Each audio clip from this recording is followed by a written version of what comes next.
What's up, guys? Welcome back to the channel, and today we're going to be talking about one of the best young players in the NBA, and that is LaMelo Ball. And you probably are very familiar with LaMelo, as he's already one of the most recognizable players in the entire league. And if you're like me, you probably grew up watching LaMelo's highlights, watching his journey from his high school days all the way up to now in the NBA, and you are pretty familiar with one LaMelo Ball. But I thought making this video would be a very interesting topic, as LaMelo's backstory to making it to the NBA is one of the most fascinating stories I've ever seen. Of course, you have other great backstories like a Jimmy Butler who was homeless, Larry Bird, Magic Johnson, Michael Jordan, even LeBron James, and their overall journeys to becoming NBA legends. But I think LaMelo's journey is unlike any of those players, and it's one of the most fascinating stories I've ever seen. Now, before I start this video, if you haven't already subscribed, make sure to do so. If you haven't liked this video, I would greatly appreciate it if you would. Now, with those things out of the way, let's finally get into this video and start out with LaMelo's basketball journey. So LaMelo's journey starts out in Chino Hills, California, playing AAU on the Big Ballers AAU team. And LaMelo at this time was playing with brothers Lonzo and LiAngelo, and this Big Ballers AAU team was so dominant, they had to play against players who were 3 or even 4 years older than them, and LaMelo was playing against guys who were 6 or 7 years older than him. That's how good this AAU team was. And at age 13, LaMelo, as well as Lonzo LiAngelo, were verbal commits to UCLA. Now that is already a great start for LaMelo's journey, but where it really gets kicked off is his freshman year in high school, playing at Chino Hills. And this team is one of the most dominant teams in high school history, and frankly, one of the best high school teams of all time. They had a 35-0 record, they won their conference championship and the state championship, and one of the top basketball leagues in California. Now that season was kind of the introduction of the Ball brothers to the entire world, but the next year was really the LaMelo Ball show. As this year LaMelo was a sophomore and he averaged 27 points per game and had the iconic 92-point game that went viral. And at this time LeVar Ball was also getting national attention as one of the funniest and most controversial people in sports. And actually at this time LeVar Ball actually had LaMelo get his own signature shoe, the Melo Ball 1, and he was the first high school player ever to have a signature shoe. Now after that sophomore year, LeVar Ball would pull LaMelo out of Chino Hills after conflicts with the coach, and the original plan was to trade LaMelo for 3 years and to get him ready for the NBA. But after some off-the-court activities with LiAngelo Ball, the plans would change, and he would send LaMelo as well as LiAngelo over to Lithuania to play pro basketball. Now at the time, this was a very controversial move. You had people question LeVar Ball pulling his kids out of high school, you had the controversy with LiAngelo, and you also had LaMelo becoming the youngest American pro in history. So a lot of stuff was going on, a lot of people were talking bad about LeVar Ball, and just the Ball family in general. Now LaMelo's time in Lithuania, it was limited to only 4 months, and in those games, he averaged 6.5 points per game and 2.4 assists, nothing special, and it really was a tough time for LaMelo. Now after that experience, LeVar would bring his kids back to the US to play in his own basketball league, the JBA. And the JBA league could be a video all of its own, as they really pressured the NBA to taking in the top high school prospects and developing them in the G League. But the JBA, if you watch those games, it really was an all-star format, and there wasn't much defense being played. Now after the JBA experience, LaMelo would go to the Spire Institute for High School in Ohio, and he would play with some of the top high school prospects, one of those being teammate Rocket Watts. And that was a much better experience than being in Lithuania, as LaMelo had a very good season. Now while being at Spire Academy, LaMelo, he was being ranked in the top 100 ESPN high school prospects, and then one of the most interesting things I found was that LaMelo was ranked number 21 in that class. Of course, you had notable players like James Wiseman as well as Anthony Edwards, but you also have some guys who haven't even made the league yet, and it was just very surprising to see that many players being ranked ahead of LaMelo, as at the time everyone knew LaMelo was a future NBA player and most likely a top 10 pick. Now after 1 year at Spire, LaMelo would finally go back overseas to play in Australia in the NBL. And in this league, he actually had some pretty good numbers, averaging 17 points per game, 6.8 assists, 7.6 boards, 1.6 steals, on below average 38, 25, and 72 splits. And he was named the Rookie of the Year for the NBL League. Now all of that would finally lead to LaMelo declaring for the 2021 NBA Draft.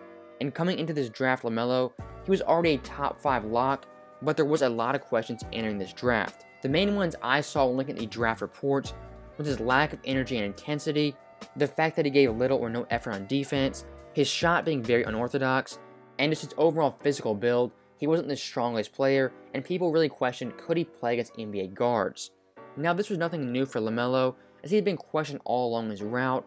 People questioned LeVar taking him out of high school. Players and coaches in Lithuania called him lazy, said he wasn't dedicated. Even players in Australia said he was too self-centered and only cared about himself. I mean, LaMelo had been getting doubted and just pounded by the media for years on end, and this was absolutely nothing new. Now, despite all that, all the talk, LaMelo, he would end up being the number 3 overall pick by the Charlotte Hornets. And at the time, I thought this was the perfect place for LaMelo, as Charlotte is a small market team. It's not a loud city, it's not like Los Angeles or New York, and the overall fact that Charlotte doesn't get a lot of media attention. Compare that to someone like Lonzo, who got thrown into the fire immediately, going to the Lakers in his hometown.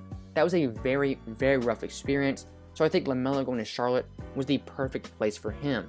Also on the Hornets end, this was finally the player they needed and the player they've been looking for 25 plus years. Yes, they had had good stars in the past, like Larry Johnson, Lonzo Mourning, even Kemba Walker and Al Jefferson, but those guys, they weren't big-time marketable players, and they really weren't recognizable players.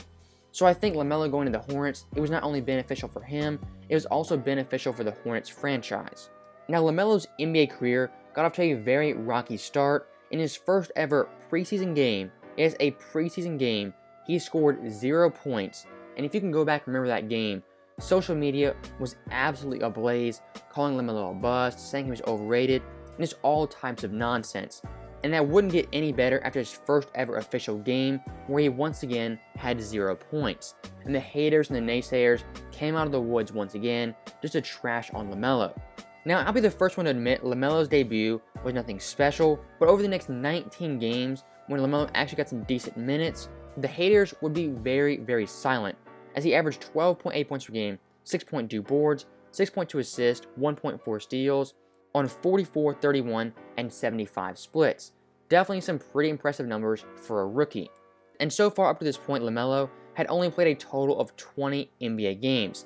But the stretch that really impressed me, and the stretch that really showed people LaMelo is a future star in this league, is the next 15 games where he'd finally get put in the starting lineup. Now with LaMelo starting finally, he averaged 20.7 points per game, 6.2 boards, 6.7 assists, 1.9 steals, on 46, 44, and 84 splits. Yes, the sample size is only 15 games, but that stretch, in my opinion, is just further proof that LaMelo is only going to get better the more he plays. And that 15-game stretch was very important for the Hornets, as right now they're the 7th seed in the Eastern Conference, and coming to the year, they were projected to be the 4th worst team in the NBA. So LaMelo, along with Gordon Hayward, guys like Terry Rozier, PJ Washington, Miles Bridges, Charlotte has a very good nucleus and a very good young team. And I think this Hornets team in general, they're going to continue to get better, and I think management has finally turned it around, and they're finally making some pretty good decisions. Now we're looking at LaMelo's stats in total so far this year. He's averaging 15.8 points per game, 6.0 boards, and 6.3 assists on 44, 37, and 80 splits. And when you look at how he stacks up versus the other rookies in his class, he's first in points per game, first in rebounds, first in assists, he's first in total points, first in rebounds, first in assists, first in steals, third in made three-pointers, and second in made free throws. So right now, LaMelo is the runaway Rookie of the Year candidate, and he is dominating this rookie class. Now getting back to LaMelo and his NBA journey, at this point he's finally made it, and he's finally established himself as a good and potentially great NBA player. And Gilbert Arenas had the perfect quote when describing players like LaMelo. He says that some players are just made for the NBA, they're not made for college, and they're just not made for the traditional route. And I think LaMelo definitely falls into that class, as his journey was anything but ordinary, and I think going through all those trials and tribulations, it actually prepared him in a weird way for the NBA and the NBA lifestyle. Dealing with the media, dealing with the pressure, LaMelo definitely saw what Lonzo went through, and I think him experiencing all of that, in the end, he's actually better off because of that. Now to end this video, I'm going to leave you guys with a clip from one LaMelo Ball during a pre-draft interview that I think perfectly sums up who LaMelo Ball is and what he's all about. So, as always, thank you guys for watching.